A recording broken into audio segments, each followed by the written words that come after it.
What's up, people of YouTube? How do you like my white shirt? Wait, is it after Labor Day? Oh, no, it's not. Okay, we're good.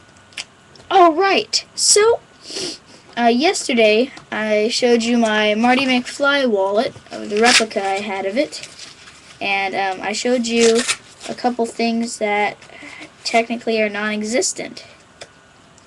One example is this Twin Pines Movieplex ticket, when it should be Lone Pine Movieplex, and this Biff Tannen Museum card. And so I'm gonna talk about a few non-existent things today in Back to the Future. So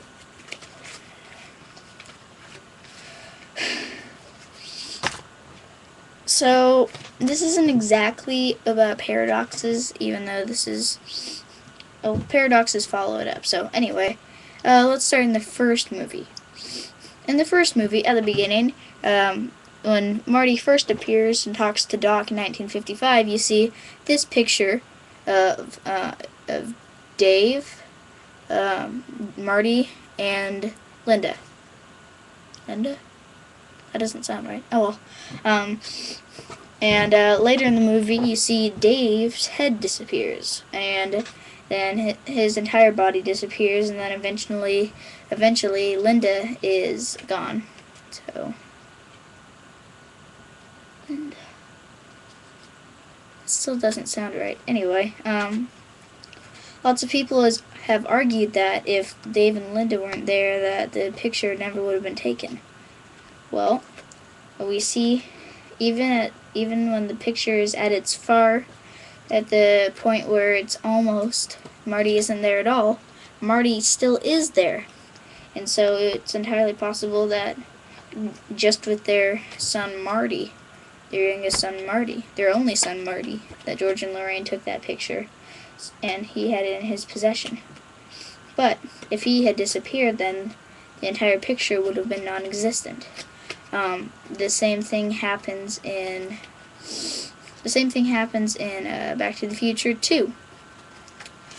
You see that in Back to the Future 2, when Jennifer is in the closet in their 2015 house, a fax is printed that says "You're fired," and she takes that note to the past, to the present, and you see at the end of part 3 that when Marty doesn't get hit by the Rolls Royce, she unfolds the paper and the "You're fired" thing disappears, fades away. Well, that really doesn't make any sense, considering if that fax had never been printed, there's no way that Jennifer could have gotten hold of this random piece of paper that just so happened to be the exact same piece of paper that she had grabbed in the alternate timeline. So there's another case of that there. It doesn't create a paradox, because it doesn't affect anything far enough, but it's still kind of weird. And last one, I think that's the last one, in Back to the Future Part 3, Marty takes a picture of Doc's tombstone.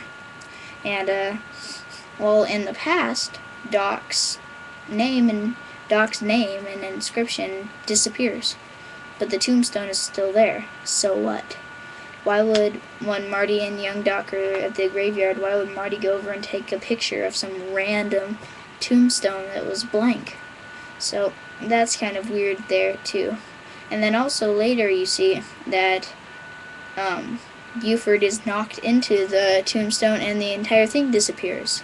So that's even weirder, because why would Marty go over and take a picture of some random empty spot?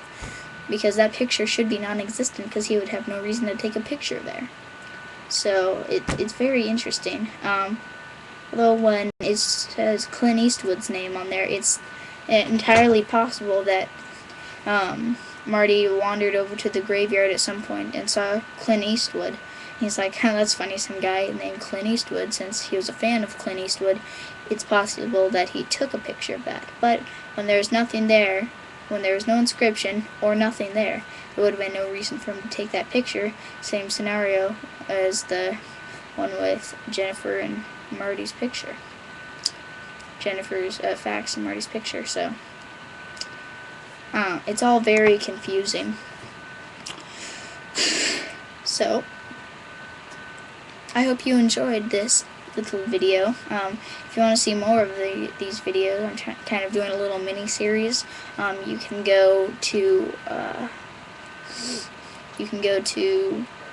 my channel and go to the playlist Paradox Videos. Unless of course you're already in the playlist, then hey, what's up? This is a playlist. I know you've already heard me say this quite a few times, but what's up?